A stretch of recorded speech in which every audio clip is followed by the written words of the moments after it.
আবার একটি আকাশবাণী আপনাদের শোনাতে চলে এলাম। তার কারণ হচ্ছে গতকাল থেকে রিমির ওপর আবার যেরকমভাবে নানা রকম মানসিক টর্চার করার জন্য ওই প্রীতম বলে আস্ত লোকটি গোটা কতক মহিলা বাহিনীকে নামিয়েছে।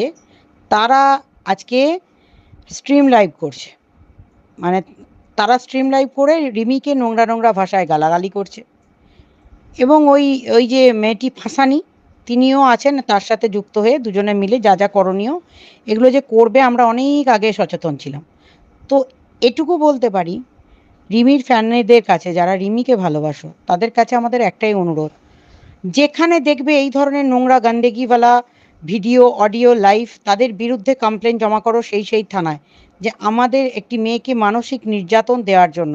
এবং সেগুলো জমা করার পর, রেজিস্টার পোস্টটি জমা করার পর আমার অ্যাড্রেস ঠিকানা সব দেওয়া আছে, শুধু পাঠাও, পাঠাতে থাকো। এবং আমরা দেখতে চাই যে রিমির এই কঠিন লড়াইয়ে কে কে কে তারা সাথে থাকছেন এবং পাশে থাকছেন রিমিকে ভালোবেসে। এবং আরেকটা কথা আপনাদের বলে দিই, এই লড়াইটা কিন্তু একটা অস্তিত্বের মানে একটা নারী তার শ্বশুরবাড়িতে অস্তিত্ব রক্ষার লড়াই চালিয়ে যাচ্ছে। সে মানসিকভাবে তাকে বিধ্বস্ত করে দেওয়ার জন্য যত রকম লোকজন আছে তারা চালিয়ে যাচ্ছেন। হ্যাঁ, এটুকু আপনাদের কথা দিচ্ছি, যেহেতু এই চ্যানেলগুলো থেকে আগে থেকেই এই ধরনের ঘটনা বহু ঘটে এসছে, খুব জলদি চ্যানেলগুলো থাকবে না, এটুকু বলতে পারি। আর রিমির ক্ষেত্রে কালকে অনেকে প্রশ্ন তুলেছেন যে রিমিও তো হাত কেটেছিল। হ্যাঁ, সেটা গাইডলাইন্সে নিয়েছিল এবং সেটা ওয়াইটি থেকে শুধুমাত্র নানা রকম ইয়ের জন্য সেটা কমপ্লায়েন্স হিসেবে নিয়ে সেটাকে ডিলিট হয়েছে। এবং পরবর্তী দিনে রিমির মা এবং মিকি এবং প্রীতমের বিরুদ্ধে কমপ্লেন করেছি, শুধুমাত্র ওই চ্যানেলগুলো থাকবে না। আপাতত রিমি আছে বলে রিমির চ্যানেলও উড়িয়ে দেওয়া হবে পরবর্তী দিনে। তো ঘটনাটা হচ্ছে, আপাতত রিমি ওই বাড়িতে আছে বলে লাইভ করবে এবং সে জানাবে তাকে কিভাবে টর্চার করা হচ্ছে, তা প্রত্যেকটা সকলের সামনে তুলে ধরা হবে। আর যারা বলছে নানা রকম নোংরা ভাষা দিয়ে প্রীতম এখনো কন্টিনিউয়াসলি তার ওয়ালগুলোতে নোংরা নোংরা ভাষায় কারোর তুলে ধরছে, কমিউনিটি তুলে ধরছে, তার জন্য আমাদের পক্ষ থেকে যা যা করণীয়, আবার একবার করে পিটিশন করা এবং এফআইআর করা, যার যার বিরুদ্ধে করা, সেগুলো আমরা টানার চালাতে থাকবো। তাতে আপনারা আটকান। একটা লম্বা খেলা, আর লম্বা খেলার দৌড়ে আপনাদেরকে আমরা বললাম যে কিভাবে উতার চড়াও আসবে, এবং দেখতে থাকুন আরও অনেক কিছু আসবে। যে ফ্যান ফলোয়ার নিয়ে নিজেকে রবিনহুড ভেবে নিয়েছে, সে যে কত বড় ক্রিমিনাল, তার থানাতে যান না আপনারা। কেন তার থানাতে যাচ্ছেন না? আপনারা থানাতে গেলে থানার ফিডব্যাকটা নিন, তাহলেই বুঝতে পারবেন। এবং সব থেকে বড় কথা হচ্ছে, থানা কেন, কোর্টের মারফত কেস করতে বলুন ওকে। বলুন কোর্টের তো অপশান আছে কোর্ট দিয়ে কেস করতে, ও কেস করুক, কোনো অসুবিধা নেই। কিন্তু ঘটনাটা হচ্ছে কেস করবে কি করবে না, বা আরও কি পদক্ষেপ নেবে, সেটা যেমন আপনারা সিদ্ধান্ত নেবেন, তেমনি এই সিদ্ধান্তটা আপনারা নিয়ে রেখে দিন, রিমি প্রীতমকে ছাড়বে না।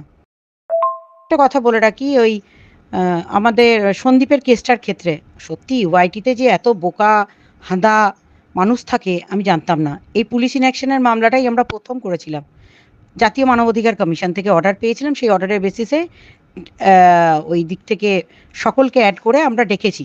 সো তার জন্য এখন ওরা পুলিশ ইনঅ্যাকশন করতে হাইকোর্টে গেছে।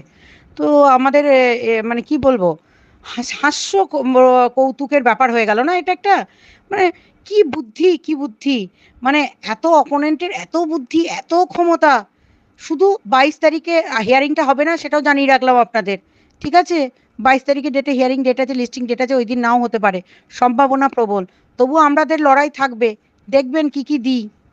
আর ওই মামলাটা আমাদের কাছে ফুস ফুস, আপনারা আনন্দে করুন হুস হুস, ব্যাস, তাহলেই হবে। ছোট্ট একটু হাসির খোরাক আপনাদেরকে তুলে দিচ্ছি। মানে কারোর বাবা পুলিশের গাড়ি চালায়, পুলিশের ক্ষমতা দেখিয়ে দেখ কিতনে আদমি থে করে রেখেছিল। আজকে তার থানায় বিরুদ্ধে তাকে যেতে হচ্ছে কোর্টে, মানে তার থানা তার কথা শুনছে না। মানে আর বাকি বোকা লোকজনগুলো লাফিয়ে বেড়াচ্ছে, সত্যি সেবক দাদা না কি সেবিক দিদিকা কারা সব জয় পাইয়ে দিচ্ছে। আরে ভাই, নিজের থানার বিরুদ্ধে নিজেকে পুলিশ ইনঅ্যাকশন করতে হচ্ছে। কই, আমি যে থানায় থাকি, আমার থানা আমাকে প্রোটেকশন দিয়ে আমার বাড়ির সামনে পুলিশ সিকিউরিটি দিয়ে রেখেছে। ঠিক আছে, খবরটা নিয়ে নিন। আর আমার থানা কখনো আমাকে পুলিশ ইনঅ্যাকশন করতে আমাকে হাইকোর্ট যেতে হয় না কোনো দিন পুলিশ ইনঅ্যাকশনের মামলা করতে। এটা আমার মানে কি বলবো, যদি ক্ষমতা থাকতো তাহলে ময়দানে রেখে যে ক্ষমতাটা প্রশাসনের কাছ থেকে নিয়ে যেটা পুলিশ ইন অ্যাকশন মামলা পুলিশকে দিয়ে কাজ করাতে পারতো, তাহলে জানতাম ওদের হিম্মত আছে। সব ফুস